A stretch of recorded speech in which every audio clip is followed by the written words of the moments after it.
Hi friends, welcome back to my YouTube channel. ಹೇಗಿದ್ರೆ ಎಲ್ಲರೂ ಚೆನ್ನಾಗಿದ್ದೀರಿ ಅಂತ ಭಾವಿಸ್ತಾ ಇವತ್ತಿನ ವ್ಲಾಗನ್ನು ಸ್ಟಾರ್ಟ್ ಮಾಡ್ತಾ ಇದ್ದೀನಿ. ಏನಪ್ಪ ಇದು ಲಾಸ್ಟ್ ಕೂಡ ಮದುವೆ ವ್ಲಾಗು, ಇವತ್ತು ಕೂಡ ಯಾವುದೋ ಮದುವೆ ವ್ಲಾಗನ್ನು ಶೇರ್ ಮಾಡ್ತಾ ಇದ್ದಾಳೆ ಅಂತ ಅಂದ್ಕೊಳ್ತಾ ಇದ್ದೀರಾ? ಹೌದು, ಲಾಸ್ಟ್ ವಿಡಿಯೋದಲ್ಲೇ ನಾನು ಹೇಳಿದ್ದೆ ನನ್ನ ಯಜಮಾನ್ರ ಮಾವನ ಮಗಳಿಗೆ ನಡೆದಿರುವಂತಹ ಮದುವೆ ವ್ಲಾಗ್. ಅದು ನಾನು ಲಾಸ್ಟ್ ವಿಡಿಯೋದಲ್ಲಿ ನಾನು ಶೇರ್ ಮಾಡಿದ್ದು. ಇದು ಚಿಕ್ಕಮ್ಮನ ಮಗಳಿಗೆ ಮದುವೆ ನಡೀತಾ ಇರುವಂಥದ್ದು. ಹಾಗೆಯೇ ನಾವು ಒಂದೇ ದಿನ ಆಗಿರೋದ್ರಿಂದ ಆ ಕಡೆನೂ ಹೋಗಿದ್ವಿ, ಈ ಕಡೆನೂ ಬಂದಿದ್ವಿ. ಸ್ವಲ್ಪ ಅಲ್ಲೂ ಕೂಡ ವಿಡಿಯೋ ಮಾಡ್ಕೊಂಡಿದ್ದೆ. ಅಲ್ಲಿ ಧಾರೆ ಮುಹೂರ್ತದ್ದು ವಿಡಿಯೋ ಮಾತ್ರ ಅದನ್ನು ನಾನು ಶೇರ್ ಮಾಡಿದ್ದು, ಕಂಪ್ಲೀಟ್ ಮದುವೆ ವಿಡಿಯೋ ಶೇರ್ ಮಾಡೋಕ್ಕಾಗಲಿಲ್ಲ. ಸೊ ಇಲ್ಲಿಗೆ ಬಂದು ಇವಾಗ ನಾವು ಬರೋಷ್ಟೊತ್ತಿಗೆ ಮೆಹಂದಿ ಮಧ್ಯಾಹ್ನ ಬಂದಿದ್ದು, ಮೆಹಂದಿ ದಿನ ಮಧ್ಯಾಹ್ನ ಅಲ್ಲಿಂದ ಹೊರಟು ಇಲ್ಲಿ ಬಂದಿದ್ದು. ಅಲ್ಲಿ ಮೆಹಂದಿ ಮುಗಿಸ್ಕೊಂಡು ಇಲ್ಲಿಗೆ ಬಂದಿರುವಂಥದ್ದು. ಸಂಜೆ ಆಗ್ತಾ ಬರ್ತಿತ್ತು ನಾವು ಬರೋಷ್ಟೊತ್ತಿಗೆ ಇಲ್ಲಿ ಸುಮಾರು ಶಾಸ್ತ್ರಗಳೆಲ್ಲ ಮುಗ್ದಿತ್ತು. ಇದೊಂದು ಲಾಸ್ಟ್ ಒಂದು ಶಾಸ್ತ್ರ ನಮಗೆ ನೋಡಲಿಕ್ಕೆ ಸಿಕ್ತು. ಇದು ಎಂಥ ಗಂಗೆ ಪೂಜೆ ಅಂತೆ. ತುಂಬ ಚೆನ್ನಾಗಿ ಮಾಡ್ತಾ ಇದ್ರು. ಅಂದರೆ ಮಡಿಕೇರಿ ಸ್ಟೈಲಲ್ಲಿ, ಅಂದರೆ ಅವರ ಸ್ಟೈಲಲ್ಲೇ ಮಾಡಿರುವಂತಹ ಒಂದು ಶಾಸ್ತ್ರ. ತುಂಬ ಶಾಸ್ತ್ರಗಳಿತ್ತಂತೆ, ಏನು ಮಾಡೋಕ್ಕಾಗಲ್ಲ, ತುಂಬಾ ಮಿಸ್ ಆಯಿತು ನಮಗೆ. ಹಾಗೆಯೇ ನನ್ನ ಹತ್ರ ಒಬ್ಬರು ನಿಂತ್ಕೊಂಡಿದ್ರು ಇಲ್ಲಿ. ಅವ್ರ ಹತ್ರ ಇದು ಏನು ಪೂಜೆ, ಏನು ಮಾಡ್ತಾ ಇರುವಂಥದ್ದು, ಏನು ಶಾಸ್ತ್ರದ ಹೆಸರು ಏನು ಅಂತ ಕೇಳ್ತಾ ಇದ್ದೆ. ಸೊ ಅವರು ಹೇಳಿದ್ರು ನನಗೆ, ಇದು ಗಂಗೆ ಪೂಜೆ ಅಂತ ಹೇಳಿ ಮದುಮಕ್ಕಳ ಕೈಲಿ ಮಾಡಿಸುವಂತಹ ಒಂದು ಪೂಜೆ ಇದು ಅಂತ ಹೇಳಿದರು. ಹಾಗಾಗಿ ಅವ್ರ ಹತ್ರ ಸ್ವಲ್ಪ ಕೇಳ್ಕೊಂಡು ಇಲ್ಲಿ ನಾನು ವಿಡಿಯೋ ಮಾಡ್ಕೊಳ್ತಿರುವಂಥದ್ದು. ಹಾಗೆಯೇ ಈ ಒಂದು ಮಡಿಕೇರಿ ಸ್ಟೈಲಲ್ಲಿ ನಡೆದಿರುವಂತಹ ಮದುವೆ ತುಂಬಾ ವಿಭಿನ್ನವಾಗಿತ್ತು. ನಮಗೆ ಇದು ತುಂಬ ವಿಚಿತ್ರ ಅನಿಸುತ್ತೆ ಕೆಲವೊಂದು ಶಾಸ್ತ್ರಗಳೆಲ್ಲ. ಹಾಗೆಯೇ ಇಲ್ಲಿ ಎಲ್ಲರೂ ಪ್ರತಿಯೊಬ್ಬರು ಎಂಜಾಯ್ ಮಾಡುವ ರೀತಿ ಎಲ್ಲ ನಮಗೆ ಸ್ವಲ್ಪ ವಿಭಿನ್ನ ಅಂತಲೇ ಅನಿಸುತ್ತೆ. ಬಹುಶಃ ನಾನು ಈ ರೀತಿಯಾಗಿ ಮದುವೆ ನೋಡ್ತಿರುವಂಥದ್ದು, ಅಂದರೆ ಈ ಶಾಸ್ತ್ರದಲ್ಲಿ ನಡೆಯುವಂಥ ಮದುವೆ ನೋಡ್ತಾ ಇರುವಂಥದ್ದು ಇದು ಫಸ್ಟ್. ಹಾಗೆಯೇ ನಮಗೆ ಸ್ವಲ್ಪ ಬೇಜಾರು ಕೂಡ ಇತ್ತು. ಸ್ವಲ್ಪ ಅಂದರೆ ನಾವು ಮಿಸ್ ಮಾಡ್ಕೊಳ್ತಾ ಇದ್ವಿ ಕೆಲವೊಂದು ಇಲ್ಲಿನ ಶಾಸ್ತ್ರಗಳನ್ನೆಲ್ಲ ನೋಡಬೇಕು ಅಂತ ಹೇಳಿ ತುಂಬಾ ಇಷ್ಟ ಇತ್ತು, ಎಲ್ಲ ಮಿಸ್ ಆಯಿತು. ಸೊ ಹಾಗಾಗಿ ಒಂದೇ ದಿನ ಆಗಿರೋದ್ರಿಂದ ಅಲ್ಲೂ ಫಂಕ್ಷನ್ ಅಟೆಂಡ್ ಮಾಡಬೇಕು, ಇಲ್ಲಿ ಫಂಕ್ಷನ್ ಅಟೆಂಡ್ ಮಾಡಬೇಕು. ತುಂಬ ಹತ್ತಿರದವರು ಆಗಿರೋದ್ರಿಂದ ಎರಡು ಕಡೆನೂ ನಮಗೆ ಹೋಗಬೇಕು. ಸೊ ಈ ಮಕ್ಕಳನ್ನೆಲ್ಲ ಕರ್ಕೊಂಡು ತುಂಬ ದೂರನೂ ಕೂಡ ಇದೆ, ಹಾಗಾಗಿ ಬರೋದು ಸ್ವಲ್ಪ ಲೇಟ್ ಆಯಿತು.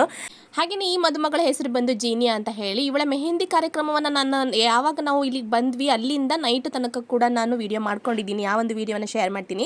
ಹಾಗೆಯೇ ಇವಳ ಮದುವೆಗೆ ನಮಗೆ ಸ್ಟಾರ್ಟಿಂಗಲ್ಲಿ ಅಟೆಂಡ್ ಆಗಲಿಕ್ಕಾಗಲಿಲ್ಲ. ಸೊ ಡೀನನ ಧಾರೆ ಮುಹೂರ್ತ ಕಳೆದ ಮೇಲೆ ನಾವು ಇಲ್ಲಿಗೆ ಬಂದಿರುವಂಥದ್ದು. ಬರೋಷ್ಟೊತ್ತಿಗೆ ಮಧ್ಯಾಹ್ನ ಆಗಿತ್ತು, ಮದುವೆ ಶಾಸ್ತ್ರಗಳೆಲ್ಲ ಮುಗ್ದಿತ್ತು. ಸೊ ಲಾಸ್ಟಿಗೆ ಒಂದು ಚಿಕ್ಕದಾಗಿ ಒಂದು ವಿಡಿಯೋ ಮಾಡ್ಕೊಂಡಿದ್ದೀನಿ, ಅದನ್ನು ಈ ವಿಡಿಯೋದ ಎಂಡಲ್ಲಿ ಕೂಡ ಶೇರ್ ಮಾಡ್ತೀನಿ. ವಿಡಿಯೋನ ಎಲ್ಲೂ ಸ್ಕಿಪ್ ಮಾಡಬೇಡಿ, ತುಂಬಾ ಚೆನ್ನಾಗಿದೆ.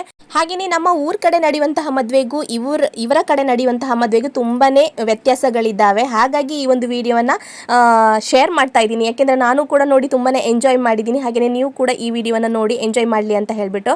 ಸೊ ಹಾಗಾಗಿ ವಿಡಿಯೋನ ಎಲ್ಲೂ ಸ್ಕಿಪ್ ಮಾಡಬೇಡಿ, ಎಂಡ್ ತನಕ ನೋಡಿ. ಹಾಗೆಯೇ ವಿಡಿಯೋಗೊಂದು ಲೈಕ್ ಮಾಡಿ, ಹೊಸಬರಾಗಿದ್ದರೆ ದಯವಿಟ್ಟು ಸಬ್ಸ್ಕ್ರೈಬ್ ಮಾಡ್ಕೊಳ್ಳಿ.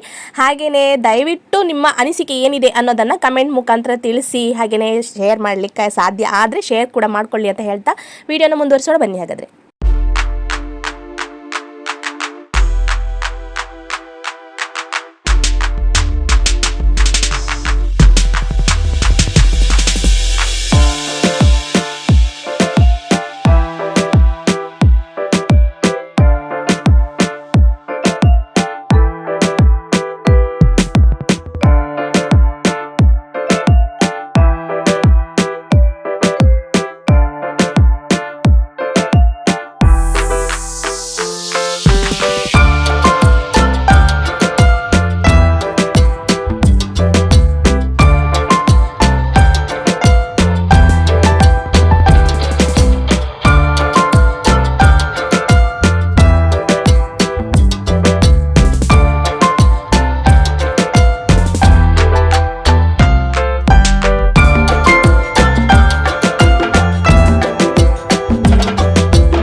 ಇನ್ನು ಗಂಗೆ ಪೂಜೆ ಮಾಡಿಸಿ ದೇವರಿಗೆ ಕಾಯಿ ಹೊಡಿಸ್ತಾರೆ ಹುಡುಗಿ ಕೈಯಲ್ಲಿ. ಅದೇ ಕಾಯಿಯನ್ನು ತೆಗೆದುಬಿಟ್ಟು ಪೀಸ್ಗಳನ್ನು ತೆಗೆದುಬಿಟ್ಟು ಇಲ್ಲಿ ಒಂದು ಬೆತ್ತದ ಪಾತ್ರೆಯಲ್ಲಿ ಬುಟ್ಟಿಯಲ್ಲಿ ಹುದ್ರಿ ಅಂತ ಹೇಳ್ತೀವಿ ನಾವು. ಹುದ್ರಿ ಅಂದರೆ ಕೆಲವರು ಹೊದೋಳು ಅಂತ ಹೇಳ್ತಾರೆ. ಅದು ಬಾಳೆಹಣ್ಣು ಹಾಗೆಯೇ ಕಾಯಿ ಪೀಸು ಎಲ್ಲ ಹಾಕಿಬಿಟ್ಟು ಕಲಿಸ್ಬಿಟ್ಟು ಬೆಲ್ಲದ ಜೊತೆ. ಹಾಗೆಯೇ ಇಲ್ಲಿ ಫಸ್ಟಿಗೆ ಒಂದು ಚಾಪೆಯನ್ನು ಹಾಕಿರ್ತಾರಲ್ಲ ಅಲ್ಲಿ ಅದ್ರ ಮೇಲೆ ಬಿಳಿ ಬಟ್ಟೆಯನ್ನು ಹಾಕಿಬಿಟ್ಟು ಆಮೇಲೆ ಬಾಳೆಲೆ 5 ಬಾಳೆಲೆ ಇಟ್ಟಿರ್ತಾರೆ. ಅದಕ್ಕೆ ಬಾಳೆಹಣ್ಣು ಆಗಿರಬಹುದು, ಹಾಗೆಯೇ ನೆನೆಬತ್ತಿ ಎಲ್ಲ ಇಟ್ಟಿರ್ತಾರೆ. ಅದಕ್ಕೆ ಬಳಸಬೇಕು ಮದುವೆ ಹುಡುಗಿ. ಅದು ಕೂಡ ನಮ್ಮ ಹುಡುಗಿ ಕೈಲಿ ಪಾಪ ಅವರು ಇಷ್ಟಿಷ್ಟು ಹಾಕು ಅಷ್ಟಿಷ್ಟು ಹಾಕು ಅಂತ ಹೇಳಿಬಿಟ್ಟು ಒಬ್ಬೊಬ್ಬರು ಒಂದೊಂದು ಥರ ಹೇಳ್ತಾ ಇದ್ರು. ಅವಳು ಕನ್ಫ್ಯೂಷನಲ್ಲೇ ಅಂತೂ ಅವಳ ಕೈಗೆ ಎಷ್ಟು ಬರುತ್ತೋ ಅಷ್ಟು ತೊಗೊಂಡು ಹಾಕ್ತಾ ಇದ್ದು. ತುಂಬ ಚೆನ್ನಾಗಿತ್ತು ನೋಡಲಿಕ್ಕೆ. ಎಲ್ಲರೂ ಹೇಳ್ಕೊಡ್ತಾ ಇದ್ರು, ಹೀಗೆ ಮಾಡು ಹಾಗೆ ಮಾಡು ಅಂತ ಹೇಳಿಬಿಟ್ಟು ಮುತ್ತೈದೆಯವರೆಲ್ಲ.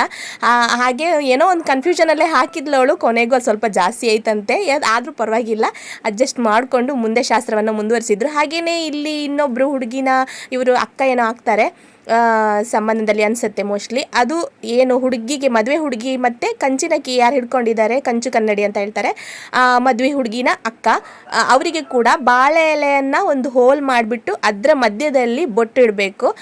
ಅದು ಕೂಡ ತುಂಬಾ ಚೆನ್ನಾಗಿತ್ತು ನೋಡಲಿಕ್ಕೆ. ಅದಾದಮೇಲೆ ಇಲ್ಲಿ ಏನು ಹೊದ್ರಿ ಏನಿದೆ ಎಲ್ಲ ಬಳಸಿದ್ರಲ್ಲ ಬಾಳೆ ಎಲೆಗೆ, ಅದಾದಮೇಲೆ ನೆಕ್ಸ್ಟ್ ಎಲ್ರಿಗೂ ಹಂಚ್ಕೊಂಡು ಬರ್ತಾರೆ. ಅದು ಕೂಡ ತುಂಬ ಚೆನ್ನಾಗಿತ್ತು. ನಾನು ಕೂಡ ಸ್ವಲ್ಪ ಟೇಸ್ಟ್ ಮಾಡಿದೆ, ತುಂಬ ಚೆನ್ನಾಗಿತ್ತು.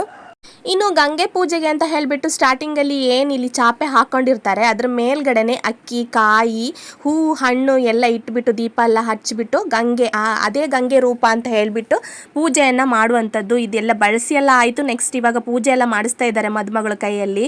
ತುಂಬ ಚೆನ್ನಾಗಿತ್ತು, ಒಂಥರ ವಿಭಿನ್ನವಾಗಿತ್ತು. ತೆಂಗಿನ ಮರದ ಅಡಿಗೆ ಈ ಥರ ಒಂದು ಚಾಪೆಯನ್ನು ಹಾಕಿ ದೇವರಿಗೆ ಬಾಳೆಲೆಯನ್ನು ಇಟ್ಟು ದೇವರನ್ನು ಕೂರಿಸ್ಬಿಟ್ಟು ಪೂಜೆಯನ್ನು ಮಾಡುವಂಥದ್ದು. ಇಲ್ಲೇ ದೇವರು ಇದ್ದಾರೆ ಅನ್ನೋ ಒಂದು ಮನೋಭಾವನೆಯಲ್ಲಿ ಪೂಜೆ ಮಾಡುವಂಥದ್ದು. ತುಂಬ ಚೆನ್ನಾಗಿತ್ತು ನೋಡಲಿಕ್ಕೆ.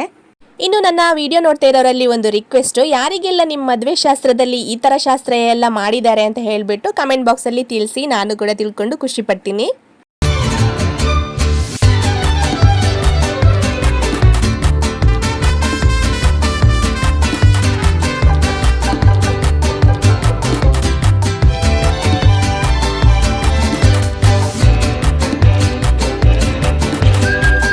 ದೇವರಿಗೆ ಪೂಜೆ ಎಲ್ಲ ಮುಗೀತು. ತೆಂಗಿನ ಮರಕ್ಕೆ ಪ್ರದಕ್ಷಿಣೆ ಕೂಡ ಬಂದಾಯಿತು. ಅದಾದಮೇಲೆ ಇಲ್ಲಿ ಏನು ಬಳಸಿದ್ದಾರೆ 5 ಬಾಳೆಲೆ ಇಟ್ಟು ದೇವರಿಗೆ ಬಳಸಿರುವಂತಹ ಪ್ರಸಾದವನ್ನು ಎಲ್ಲ ಮಕ್ಕಳನ್ನು ಕರೆದು ಚಿಕ್ಕ ಮಕ್ಕಳನ್ನು ಕರೆದುಬಿಟ್ಟು ಅವರಿಗೆ ನೀಡುವಂಥದ್ದು. ಅವರು ತಿನ್ನಬೇಕು ಅದನ್ನು. ಹಾಗೆ ಒಂದು ಶಾಸ್ತ್ರ ಇದೆ ಇಲ್ಲಿ. ತುಂಬ ಖುಷಿಯಾಗ್ತಾ ಇದೆ ಮಾತ್ರ ನೋಡುವಾಗಲೇ. ಇನ್ನು ಮಕ್ಕಳಿಗೆಲ್ಲ ಹಂಚಿದಾದ್ಮೇಲೆ ಕೊನೆ ಬಾಳೆಲೆಯನ್ನು ತೆಗೆದುಬಿಟ್ಟು ಅದರಲ್ಲಿರುವಂತಹ ಪ್ರಸಾದವನ್ನು ಮದುಮಗಳಿಗೂ ಸ್ವಲ್ಪ ತಿನ್ನಿಸ್ತಾರೆ. ಹಾಗೆಯೇ ಕಂಚಿನಕ್ಕಿ ಯಾರು ಹಿಡ್ಕೊಂಡಿದ್ದಾರೆ ಅವರಿಗೆ ಕೂಡ ತಿನ್ನಿಸ್ತಾರೆ. ಹಾಗೆಯೇ ಮತ್ತೆ ಉಳಿದವರೆಲ್ಲರಿಗೂ ಕೂಡ ಅದನ್ನು ಹಂಚ್ಕೊಂಡು ಬರ್ತಾರೆ. ಇನ್ನು ಹಬ್ಬ ಇಲ್ಲಿಗೆ ಮುಗಿತಾ ಅಂತ ನಾನು ಅಂದ್ಕೊಂಡೆ. ಬಟ್ ಇಂಥದ್ದೇ ಸುಮಾರು ಶಾಸ್ತ್ರಗಳು ಮಧ್ಯಾಹ್ನದಿಂದನೇ ನಡೀತಾ ಇತ್ತಂತೆ. ಸುಮಾರು ನಾವು ಮಿಸ್ ಮಾಡ್ಕೊಂಡ್ವಿ ಬಿಡಿ. ಅದಾದಮೇಲೆ ಇಲ್ಲಿ ಒಳಗಡೆ ಕರ್ಕೊಂಡು ಬರ್ತಾ ಇದ್ದಾರೆ. ಇಲ್ಲಿ ನೋಡಿ, ಒಬ್ಬರಾದ್ಮೇಲೆ ಒಬ್ಬರು ಬಂದು ಆರತಿ ಎತ್ತಾ ಇದ್ದಾರೆ ನಮ್ಮ ಮದುಮಗಳಿಗೆ. ಇವ್ರದ್ದು ಒಬ್ರು ಬಂದರು, ಇನ್ನೊಬ್ರು ಬಂದರು, ಮತ್ತೊಬ್ರು ಬಂದರು. ಇಲ್ಲಿಗೆ ಮುಗೀತಾ ಅಂತ ಅಂದ್ಕೊಂಡ್ರೆ ಇಲ್ಲ ನೋಡಿ, ಇನ್ನೂ ಬರ್ತಾನೆ ಇದ್ದಾರೆ. ಎಷ್ಟು ಜನ, ಎಷ್ಟು ವಿಭಿನ್ನ ರೀತಿಯಲ್ಲಿ ಬಂದುಬಿಟ್ಟು ಅದು ಆ ಒಂದೊಂದು ಆರತಿಗೆ ಕೂಡ ಅದರದೇ ಆದಂತಹ ಅರ್ಥಗಳಿರುತ್ತೆ. ಹಾಗೆಯೇ ಅದರದ್ದ ಮಹತ್ವಗಳು ಕೂಡ ಇರುತ್ತೆ. ಇನ್ನು ಅಷ್ಟೊತ್ತಿಗಾಗಲೇ ಭಾವ, ಅಕ್ಕ, ಮಕ್ಕಳು, ಅತ್ತೆ ಕೂಡ ನಮ್ಮ ಜೊತೆ ಜಾಯ್ನ್ ಆದರು. ಮಾವ ಮತ್ತು ನಾವು ಮಕ್ಕಳು, ನಮ್ಮ ಮನೆಯವರು ಎಲ್ಲ ನಾವು ಫಸ್ಟಿಗೆ ಬಂದಿದ್ವಿ. ಸೊ ನಾವೆಲ್ಲ ಒಂದು ಸೈಡಲ್ಲಿ ನಿಂತ್ಕೊಂಡ್ಬಿಟ್ಟು ತುಂಬಾ ಎಂಜಾಯ್ ಮಾಡ್ತಾ ಇದ್ದೀವಿ. ಎಷ್ಟು ಜನ ಬಂದು ಇಲ್ಲಿ ಆರತಿ ಮಾಡ್ತಾ ಇದ್ದಾರೆ. ಹಾಗಾದರೆ ಇವಾಗ ಮುಗೀತು ಗ್ಯಾರಂಟಿ ಅಂತ ನಾವು ಅಂದ್ಕೊಳ್ತಾ ಇದ್ದೀವಿ. ಇಲ್ಲ ನೋಡಿ, ಪಿಕ್ಚರ್ ಬಾಕಿ ಅನ್ನೋ ಹಾಗೆ ಇನ್ನೂ ಒಬ್ಬರು ಬಂದರು ಲಾಸ್ಟ್ ಕೊನೆಯಲ್ಲಿ. ಅದಾದಮೇಲೆ ಅವರು ಏನು ಆರತಿ ಮಾಡ್ಕೊಂಡು ಹೋಗ್ತಾರೆ, ಅವರಿಗೆ ವೀಳ್ಯದೆಲೆ ಎಲ್ಲ ಕೊಟ್ಟು ಕಳಿಸ್ಬೇಕು. ಅದು ಒಂದು ಶಾಸ್ತ್ರ ಇದೆ. ಇನ್ನು ಕೊನೆಯಲ್ಲಿ ಮದುಮಗಳಿಗೆ ಒಂದು ಚಿಕ್ಕ ಹುಡುಗಿ ಕೈಯಲ್ಲಿ ಕಾಲು ತೊಳಿಸುವಂಥ ಒಂದು ಶಾಸ್ತ್ರ ಕೂಡ ಇದೆ. ಇದು ನಾರ್ಮಲ್ ಆಗಿ ನಾನು ಎಲ್ಲ ಕಡೆ ನೋಡಿರ್ತೀನಿ. ಕಾಲು ತೊಳಿಸೋ ಶಾಸ್ತ್ರ ಆದಮೇಲೆ ಹುಡುಗಿಯನ್ನು ಮನೆ ಒಳಗಡೆ ಕರ್ಕೊಳ್ಳುವಂಥದ್ದು. ಇನ್ನು ನಮ್ಮ ಮದುವೆ ಹುಡುಗಿಗೆ ಪರಿಪರಿಯಾಗಿ ದೃಷ್ಟಿ ತೆಗೆದಿದ್ದಾಯಿತು. ಇನ್ನು ಮದುವೆಗೆ ಮುಂದೆ ನಿಂತ್ಕೊಂಡು ಯಾರು ಮದುವೆ ಮಾಡಿಸ್ತಾ ಇದ್ದಾರೆ, ಊರ್ಗೌಡ್ರು ಅಂತ ಏನು ನಾವು ಹೇಳ್ತೀವಿ, ಅವರು ಇಲ್ಲಿ ದೃಷ್ಟಿ ತೆಗಿತಾ ಇದ್ದಾರೆ. ಅವ್ರ ದೃಷ್ಟಿ ತೆಗೆದಾದ್ಮೇಲೆ ಇಲ್ಲಿ ಮದುವೆ ಹುಡುಗಿಯನ್ನು ಒಳಗಡೆ ಕರ್ಕೊಳ್ಳುವಂಥದ್ದು. ಅದನ್ನು ಕೂಡ ನೋಡಿ ಎಂಜಾಯ್ ಮಾಡೋಣ ಬನ್ನಿ.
ಸುಮಾರು ಶಾಸ್ತ್ರಗಳೆಲ್ಲ ಮುಗಿದ್ಬಿಟ್ಟು ನಮ್ಮ ಮದುಮಗಳನ್ನ ಮನೆ ಒಳಗಡೆ ಕರ್ಕೊಂಡ್ಬಿಟ್ಟು ಅಲ್ಲಿ ಕೆಲವೊಂದು ಶಾಸ್ತ್ರಗಳನ್ನೆಲ್ಲ ಮುಗಿಸ್ಕೊಂಡು ಇವಾಗ ನಮ್ಮ ಮದುಮಗಳನ್ನ ಹಸೆಯಲ್ಲಿ ಕೂರಿಸಿದ್ದಾರೆ. ಹಾಗಾದ್ರೆ ನಮ್ಮ ಕೊಡಗಿನವರು ಸೋಬನೆ ಹಾಡು ಹೇಳಿದ್ರೆ ಚೆನ್ನಾಗಿರುತ್ತೆ ಅಲ್ವಾ? ಕೇಳೋಣ ಬನ್ನಿ.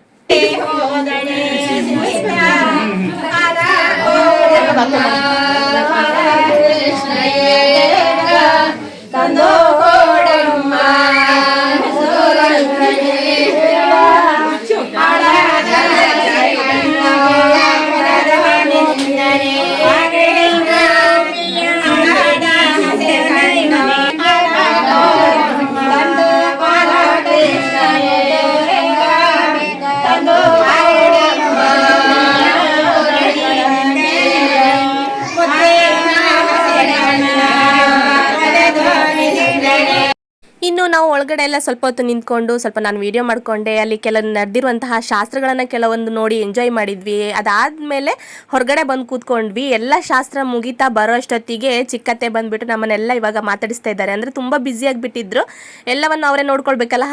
ಹಾಗಾಗಿ ಇಲ್ಲಿ ನಮ್ಮ ರವಿ ಭಾವ ಏನು ಇಲ್ಲಿ ತಮಾಷೆ ಮಾಡ್ತಾ ಇದ್ದಾರೆ ಚಿಕ್ಕಮ್ಮಂಗೆ.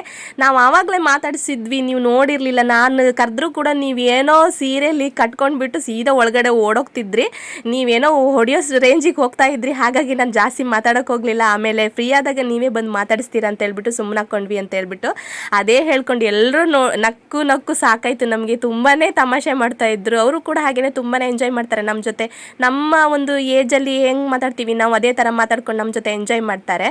ಇನ್ನು ಎಲ್ಲ ಶಾಸ್ತ್ರ ಮುಗ್ದಾದ್ಮೇಲೆ ಊಟಕ್ಕೆ ಟೈಮ್ ಆಗಿತ್ತು. ಇನ್ನು ನಮ್ಮ ಮನೆಯವರ ದೊಡ್ಡ ಮಾವ ಕೂಡ ಇಲ್ಲಿ ಬಂದಿದ್ರು. ಅವ್ರು ಅಲ್ಲಿ ತಮ್ಮನ ಮಗಳಿಗೆ ಮದುವೆ ಅಂದರೆ ಮೆಹಂದಿ ಶಾಸ್ತ್ರ ಇದ್ದಿದ್ರು ಕೂಡ ಅಲ್ಲಿ ಮುಗಿಸ್ಕೊಂಡ್ಬಿಟ್ಟು ನಮ್ಮ ಜೊತೆ ಅವ್ರು ಬಂದಿದ್ರು ಇಲ್ಲಿಗೆ. ಇಲ್ಲಿ ಕೂಡ ತಂಗಿ ಮಗಳ ಮದುವೆ ಅಲ್ವಾ, ಇಲ್ಲಿಗೂ ಕೂಡ ಬರಬೇಕು ಅನ್ನೋ ಒಂದು ಉದ್ದೇಶಕ್ಕೋಸ್ಕರ. ನಮ್ಮ ಅತ್ತೆಗೆ ಸ್ವಲ್ಪ ಬೇಜಾರಿತ್ತು, ಯಾಕೆಂದರೆ ಫ್ರೀಯಾಗಿ ಬೇರೆ ಬೇರೆ ದಿನ ಮದುವೆಗಳು ಇದ್ದಿದ್ರೆ ನಾವು ಕೂಡ ಎಲ್ಲ ಕಡೆಗೆ ಹೋಗ್ಬಿಟ್ಟು ಒಂದು ಎಂಜಾಯ್ ಮಾಡ್ಬೋದಾಗಿತ್ತು. ಅದೊಂದು ಎಲ್ಲ ಮಿಸ್ ಆಯ್ತಲ್ಲ ಅನ್ನೋ ಒಂದು ಬೇಜಾರು ಅವರ ಮನಸ್ಸಲ್ಲಿ ಇದ್ದೇ ಇತ್ತು. ಅದು ನಮಗೂ ಕೂಡ ಇತ್ತು, ಸ್ವಲ್ಪ ಪ್ರಾಬ್ಲಮ್ ಕೂಡ ಆಯಿತು ಹೋಗೋದು ಬರೋದೆಲ್ಲ. ಏನು ಮಾಡೋಕ್ಕಾಗಲ್ಲ, ಯಾರ್ಯಾರ ಹಣೆಯಲ್ಲಿ ಯಾವ್ಯಾವತ್ತು ಮದುವೆ ಆಗಬೇಕು ಅನ್ನೋದು ಇದೆಯೋ ಅದು ಆವತ್ತೇ ಆಗಬೇಕು, ಏನು ಮಾಡೋಕ್ಕಾಗಲ್ಲ. ಅದಾದಮೇಲೆ ಇಲ್ಲಿ ಅವರು ಚಿಕ್ಕತ್ತೆ ಗಂಡ ಬಂದುಬಿಟ್ಟು ಎಲ್ಲರೂ ಸಪ್ರೇಟಾಗಿ ಕರೀತಾ ಇದ್ದಾರೆ. ಇಲ್ಲಿ ಕರೆದುಬಿಟ್ಟು ಆಶೀರ್ವಾದ ಮಾಡಿಬಿಟ್ಟು ಎಲ್ಲರೂ ಊಟ ಮಾಡಿ ಅನ್ನೋ ಒಂದು ಮಾತನ್ನು ಹೇಳ್ತಾ ಇದ್ರು. ಹೋಗ್ಬಿಟ್ಟು ಎಲ್ಲರೂ ಕರೆದು ಸಪ್ರೇಟಾಗಿ ನಮ್ಮ ಮಾವನಾಗಿರ್ಬೋದು, ಅತ್ತೆನಾಗಿರ್ಬೋದು, ನಮ್ಮ ಮನೆಯವ್ರನ್ನಾಗಿರ್ಬೋದು, ಭಾವನಾಗಿರ್ಬೋದು, ಅಂದರೆ ಹುಡುಗಿ ಮಾವನಾಗಿರ್ಬೋದು, ನಮ್ಮೆಲ್ಲರೂ ಕರೀತಾ ಇದ್ರು. ತುಂಬ ಖುಷಿ ಆಯಿತು. ಹೋಗಿದ್ದಕ್ಕೂ ಕೂಡ ತುಂಬ ಖುಷಿ ಆಯಿತು ನಮಗೆಲ್ರಿಗೂ. ಇದು ನೈಟ್ ಫಂಕ್ಷನ್ ಮನೆ ಒಳಗಡೆ ಆಗಿರೋದ್ರಿಂದ ತುಂಬ ಜಾಸ್ತಿ ಲೈಟಿಂಗ್ಸ್ ಏನಿರಲಿಲ್ಲ ಅಲ್ಲಿ. ಹಾಗಾಗಿ ಸ್ವಲ್ಪ ವಿಡಿಯೋ ಬ್ಲರ್ ಬರ್ತಾ ಇದೆ ನೈಟ್ ಆಗಿರೋದ್ರಿಂದ. ಇನ್ನು ಎಲ್ಲ ಕಡೆ ಇರೋ ಥರನೇ ಶಾಸ್ತ್ರ ಇಲ್ಲಿ ಕೂಡ ಮಾಡಿದ್ರು. ಅಂದರೆ ಸೋದರ ಮಾವನ ಕೈಯಿಂದನೇ ಮದರಂಗಿ ಇಡಿಸ್ಬೇಕು ಅನ್ನೋ ಒಂದು ಶಾಸ್ತ್ರ ಎಲ್ಲ ಕಡೆಯೂ ಇರುತ್ತೆ. ಹಾಗಾಗಿ ಇಲ್ಲಿ ಸೋದರ ಮಾವನ ಕೈಯಲ್ಲೇ ಮದರಂಗಿಯನ್ನು ಇಡಿಸ್ತಾ ಇದ್ದಾರೆ. ತುಂಬ ಖುಷಿ ಆಯಿತು. ಅವರು ಕೂಡ ಅಂದರೆ ನಮ್ಮ ಜೊತೆ ಬಂದಿದ್ರು ಅವರು ಕಾರಲ್ಲಿ. ಹಾಗಾಗಿ ಅವರಿಗೂ ಅಂದರೆ ಸೋದರ ಮಾವ ಪ್ರೆಸೆಂಟ್ ಇರಲೇಬೇಕು. ಸೊ ಎರಡೂ ಕಡೆ ಫಂಕ್ಷನ್ ಇರೋದ್ರಿಂದ ಸ್ವಲ್ಪ ಆ ಕಡೆ ಈ ಕಡೆ ಆಯಿತು ಟೈಮಿಂಗ್ಸ್ ಎಲ್ಲ. ಅದಾದಮೇಲೆ ಇಲ್ಲಿ ನಮ್ಮ ಮದುವೆ ಹುಡುಗಿನ ಇವಾಗ ಏಳಿಸಿದ್ದಾರೆ ಹಸೆಯಿಂದ. ಹಾಗೆ ಫೈನಲಿ ಊಟಕ್ಕೆ ಟೈಮ್ ಆಗಿತ್ತು. ಎಲ್ಲ ಕಡೆ ನಾವು ನಾರ್ಮಲ್ ಆಗಿ ನೀರು ಚೊಂಬು ಕೊಟ್ಬಿಟ್ಟು ನೆಂಟರಿಗೆಲ್ರಿಗೂ ಊಟಕ್ಕೆ ಬನ್ನಿ ಅಂತ ಹೇಳಿಬಿಟ್ಟು ಕರೀತಾರೆ. ಬಟ್ ಈ ಕೊಡಗು ಸ್ಟೈಲಲ್ಲಿ ಡ್ರಿಂಕ್ಸನ್ನು ಕೊಟ್ಬಿಟ್ಟು ಎಲ್ರಿಗೂ ಊಟಕ್ಕೆ ಬನ್ನಿ ಅಂತ ಹೇಳಿಬಿಟ್ಟು ಕರೀತಾರೆ. ಲೈಫಲ್ಲಿ ಫಸ್ಟ್ ಟೈಮ್ ನಾನು ಈ ಥರ ನೋಡಿದ್ದು. ತುಂಬಾ ವಿಚಿತ್ರ ವಿಭಿನ್ನ ಅನಿಸ್ತು. ಆದರೂ ಕೂಡ ಇಲ್ಲಿ ಇದು ನಾರ್ಮಲ್. ಎಲ್ರಿಗೂ ಡ್ರಿಂಕ್ಸ್ ಇಲ್ಲದೆ ಊಟಕ್ಕೆ ಆಗೋದೇ ಇಲ್ಲ. ಹಾಗೆಯೇ ಫಸ್ಟು ಡ್ರಿಂಕ್ಸ್ ಕೊಡೋದು, ಆಮೇಲೆ ಊಟ ಏನಿದ್ರು. ಆಮೇಲೆ ಜೊತೆಗೆ ಡಾನ್ಸ್ ಕೂಡ ಮಾಡ್ತಾರೆ ಸಿಕ್ಕಾಪಟ್ಟೆ, ತುಂಬ ಎಂಜಾಯ್ ಮಾಡ್ತಾರೆ. ಹಾಗೆಯೇ ಆ ಕಡೆ ಹಾಟ್ ಇದ್ದರೆ ಬಾಯ್ಸಿಗೆ, ಈ ಕಡೆ ಲೇಡೀಸಿಗೆ ಕೋಲ್ಡ್ ಡ್ರಿಂಕ್ಸ್ ಇತ್ತು. ಕೆಲವರು ಕುಡ್ಕೊಂಡ್ರು, ಕೆಲವರು ಊಟಕ್ಕೆ ಹೋದರು ಡೈರೆಕ್ಟಾಗಿ. ಹಾಗೆ ನನಗೆ ಆವತ್ತು ಶನಿವಾರ ಆಗಿರೋದ್ರಿಂದ ನಾನೇನು ನಾನ್ ವೆಜ್ ತಿನ್ನಲ್ಲ, ಬಟ್ ಪ್ಯೂರ್ಲಿ ವೆಜ್ ಆಗಿರೋದ್ರಿಂದ ವೆಜ್ ಮಾತ್ರ ತಿನ್ಕೊಂಡು ಊಟ ಎಲ್ಲ ಮುಗಿಸ್ಕೊಂಡ್ವಿ. ಆಮೇಲೆ ಅಲ್ಲಿಂದ ಡೈರೆಕ್ಟಾಗಿ ನಾವೆಲ್ಲರೂ ಮನೆ ಕಡೆ ಹೊರಟ್ವಿ.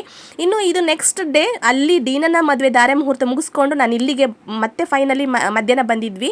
ಆವಾಗ ಮಾಡ್ಕೊಂಡಿರುವಂತಹ ಸ್ವಲ್ಪ ವೀಡಿಯೋ ಇದು. ಮದುವೆ ಶಾಸ್ತ್ರಗಳೆಲ್ಲ ಮುಗಿದಿತ್ತು, ಊಟಕ್ಕೆ ಟೈಮ್ ಆಗಿತ್ತು. ನಾವು ಬರೋ ಅಷ್ಟೊತ್ತಿಗೆ ಊಟ ಎಲ್ಲ ಮುಗಿಸ್ಕೊಂಡು ಮತ್ತೆ ವೀಡಿಯೋ ಮಾಡ್ಕೊತಿರುವಂಥದ್ದು ನಾನು.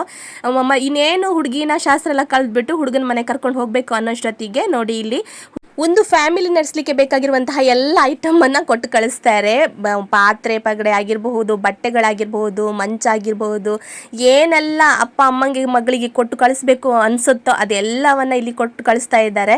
ಒಂದು ಗಾಡಿ ಫುಲ್ಲು ಇಲ್ಲಿ ಫುಲ್ಲಾಗಿತ್ತು. ಒಂದು ಏನು ಪಿಕಪ್ ಇತ್ತು ಅಲ್ಲಿ, ಆ ಪಿಕಪ್ ಫುಲ್ಲು ಕಂಪ್ಲೀಟ್ ಆಗಿಬಿಟ್ಟಿತ್ತು, ಜಾಗನೇ ಇರಲಿಲ್ಲ. ವಾಷಿಂಗ್ ಮಿಷಿನು, ಫ್ರಿಜ್ಜು, ಗೋಡ್ರೇಜು, ಮಂಚ, ಚೇರ್ಸ್ ಆಗಿರಬಹುದು, ಪಾತ್ರೆಗಳಾಗಿರಬಹುದು, ಬಟ್ಟೆಗಳಾಗಿರಬಹುದು, ಏನೆಲ್ಲ ಕೊಡಬೇಕನ್ಸುತ್ತೆ ಎಲ್ಲವನ್ನು ಕೊಡ್ತಾರೆ. ಇನ್ನು ನಮ್ಮ ಹುಡುಗಿ ಅಂತೂ ಎಣ್ಣಿಳಿಸಿ ಕೊಡುವ ಶಾಸ್ತ್ರದಲ್ಲಿ ಸ್ಟಾರ್ಟ್ ಮಾಡಿದಾಳೆ ಅಳಕ್ಕೆ. ಅದಕ್ಕಿಂತ ಮುಂಚೆ ಸ್ಟಾರ್ಟ್ ಮಾಡಿದಾಳೆ ಏನೋ ಗೊತ್ತಿಲ್ಲ, ನಾವು ನೋಡಿರಲಿಲ್ಲ. ಬಟ್ ನಾವು ಬಂದಾಗಿಂದ ಅವಳು ಅಳ್ತಾನೆ ಇದ್ಲು. ಹತ್ತು ಅವಳು ನಮ್ಮ ಮನೆಯವ್ರು ಹೇಳ್ತಾ ಇದ್ರು, ಅದು ಕಣ್ಣೆಲ್ಲ ನನ್ನ ತಂಗಿದು ಒಳಗಡೆ ಹೋಗ್ಬಿಟ್ಟಿದೆ, ಅಷ್ಟು ಹತ್ತಿದ್ದಾಳೆ ಅವಳು ಅಂತ ಹೇಳಿಬಿಟ್ಟು. ಸೊ ನೋಡಲಿಕ್ಕೆ ಸ್ವಲ್ಪ ಬೇಜಾರು ಆಗ್ತಿತ್ತು, ಆದರೆ ಏನೂ ಮಾಡೋಕ್ಕಾಗಲ್ಲ. ಹೆಣ್ಮಕ್ಳು ಅಂದರೆ ಹಾಗೇನೆ ಅಲ್ವಾ, ಮದುವೆ ಮಾಡಿಸಿ ಕಳಿಸುವಾಗ ಹೀಗೇ ಇರುತ್ತೆ ಯಾವಾಗಲೂ. ಪ್ರತಿಯೊಂದು ಹುಡುಗಿಗೂ ಕೂಡ ಇದೇ ಥರ ಎಕ್ಸ್ಪೀರಿಯೆನ್ಸ್ ಆಗಿರುತ್ತೆ. ಅಲ್ಲಿ ನೀವು ನೋಡ್ತಾ ಇರ್ಬೋದು, ಒಂದು ಪಿಕಪ್ ಏನಿದೆ ಅದೊಂದು ಕಂಪ್ಲೀಟ್ ಆಗಿಬಿಟ್ಟಿತ್ತು, ಫುಲ್ ಐಟಮ್ಸ್ ಎಲ್ಲ ತುಂಬಿಟ್ಟು, ಜೊತೆಗೆ ಒಂದು ಕಾರ್ ಕೂಡ ನಿಂತಿತ್ತು ಹುಡುಗಿಗೆ ಹೋಗ್ಲಿಕ್ಕೆ. ಸೊ ಅದಾದಮೇಲೆ ಇಲ್ಲಿ ಮುತ್ತೈದೆಯರು ಹಾಗೆಯೇ ಮದುವೆ ಹುಡುಗಿನ ಕೂರಿಸ್ಬಿಟ್ಟು ಏನೆಲ್ಲ ಶಾಸ್ತ್ರಗಳೆಲ್ಲ ಕೆಲವೊಂದು ಮಾಡ್ಲಿಕ್ಕಿತ್ತು ಬಾಕಿ, ಅದೆಲ್ಲ ಮಾಡ್ಕೊಳ್ತಾ ಇದ್ರು. ನಾವು ನೋಡಿದ್ರು ಕೂಡ ಒಂದು ತಲೆಬುಡ ಅರ್ಥ ಆಗ್ತಿರ್ಲಿಲ್ಲ. ಬಟ್ ಎಲ್ಲ ಸ್ವಲ್ಪ ವಿಡಿಯೋ ಮಾಡಿಕೊಂಡೆ. ಅದಾದಮೇಲೆ ಇನ್ನೇನು ಅವರನ್ನು ಕಳಿಸುವಂಥ ಶಾಸ್ತ್ರ ಕೂಡ ಇದೆ.